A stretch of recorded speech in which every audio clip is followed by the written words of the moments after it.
Darbhanga AIIMS का जो मुद्दा अभी चल रहा है, जो सोबन के बाईपास में जो केंद्रीय एजेंसी आई थी उसने जमीन को उपयुक्त नहीं माना था। यह बात 2015 की है, जब हम लोगों ने दरभंगा में एम्स का निर्माण हो इसके लिए एक मुहिम चलाया था, सिग्नेचर अभियान चलाया था और बड़े स्तर पे हम लोगों ने इस पर काम किए थे।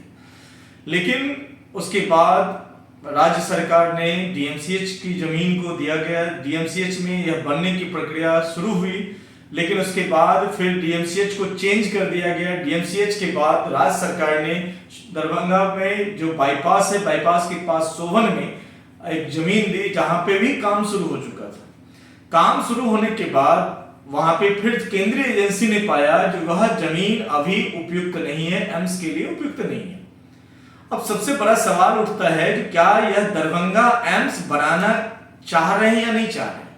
बीच में सहरसा की घोषणा हुई, बीच में सहरसा के लोग भी इसमें काफी एक्टिव थे, दरभंगा की बात चल रही थी, कुछ लोग अन्य जगह से बात कर रहे थे। लेकिन क्या राज्य सरकार और केंद्र सरकार दरभंगा में एम्स बनाना चाह रही है या नहीं चाह रही है, या दरभंगा एम्स की जो मुद्दे हैं उस मुद्दे को एक दूसरे के पाले में गेंद जैसे हम फेंकते हैं उस तरह से खेल खेल रही है।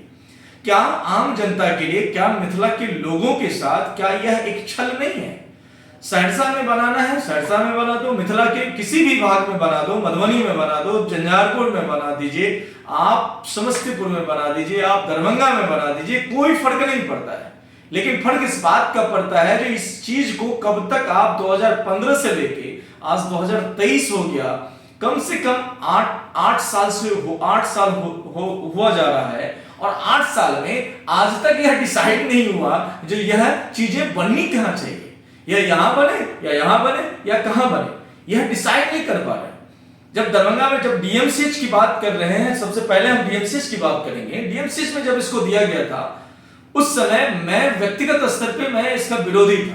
कारण जब कोई एम्स की परियोजना आती है तो वह एक बड़े फंड के लिए, एक बड़े बजट के साथ आती है, और जहां पे यह एम्स जैसे परियोजना लगेगी वहां पे एक नए रोजगार उत्पन्न होंगे। आप दरभंगा के डीएमसीएच में ऑलरेडी डीएमसीएच का अपना नाम था, क्यों नहीं डीएमसीएच को एक बेहतरीन किया जाए, जिसमें मेरा व्यक्तिगत मानना था जो डीएमसीएच को एक बेहतरीन स्थिति में करके और इसको किसी दूसरी जगह पे दिया जाए। लेकिन तत्पश्चात भी वहां की सरकार ने, वहां की राजनीतिक पार्टियां ने ये चाहा कि दरभंगा एम्स को का जो निर्माण जो है वह डीएमसीएच में कर दिया जाए। फाइलें चलती रही, काम शुरू होने का स्थिति आते गया, और बाद में पता चला जो जितनी जमीन की डिमांड थी उसमें से कम 70 से ज्यादा जो एकड़ की जमीन है वो गायब हो गया। अब दरभंगा की जमीन है, डीएमसीएच की जमीन है, और डीएमसीएच की जमीन में से 70 एकड़ जमीन गायब हो गया। अब उस मामले को दबाने के लिए, क्योंकि वहां पे भू माफिया ज्यादा एक्टिव थे, उस चीजों को दबाने के लिए इसको सोवन बाईपास पे ला गया।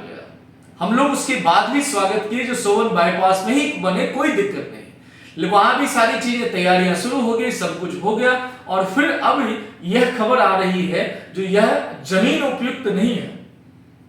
तो पहले राज्य और केंद्र सरकार उस उपयुक्त जमीन को खोज ले, लेकिन इसके आड़ में जो कभी कह रही है केंद्र क्यों कह रही है, कभी केंद्र काम नहीं कर रहा है, कभी राज्य कह रही है जो हमें केंद्र कह रही है राज्य जमीन नहीं दे रहा है, राज्य कह रहा है केंद्र काम नहीं करना चाह रहा। ऐसे में राज्य सरकार के पास एक अच्छा सा मौका मिला है, वो तो अब आरोप लगाएगी जो केंद्र को, तो देखो मैंने जमीन दिया लेकिन जमीन उपयुक्त नहीं। अब उपयुक्त जमीन कौन सा है, यह दोनों एजेंसियां मिलके कम से कम मिथिला के लोगों को एक अच्छा सा सौगात दें। नहीं तो आप हमारे झंझारपुर में आके लगाएं, आप हमारे मधुबनी में आके लगाएं, आप हमारे गांव में आके लगाएं, जहां मन करे लगाएं, लेकिन इस परियोजना को अब डिले नहीं करना चाहिए। अब डिले करने का परिणाम बहुत बुरा होगा। यह अच्छी चीजें नहीं है जो आप मिथिला की परियोजना को, मिथिला की जितनी भी परियोजना है उस सभी परियोजना को आप डिले करते हैं, और बिहार के अन्य, मिथिला के अलावा जितनी भी अन्य परियोजना है वो फटाफट तैयार हो जाती है। केवल मिथिला में ही यह समस्या क्यों आती है।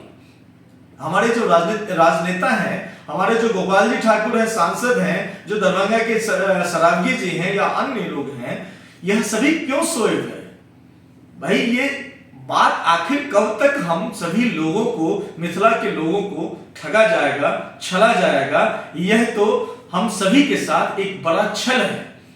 अब जमीन किस रूप से उपयुक्त नहीं है, क्या उसमें खेती वेती करना है क्या जो उपयुक्त नहीं है, यह तो देखना पड़ेगा।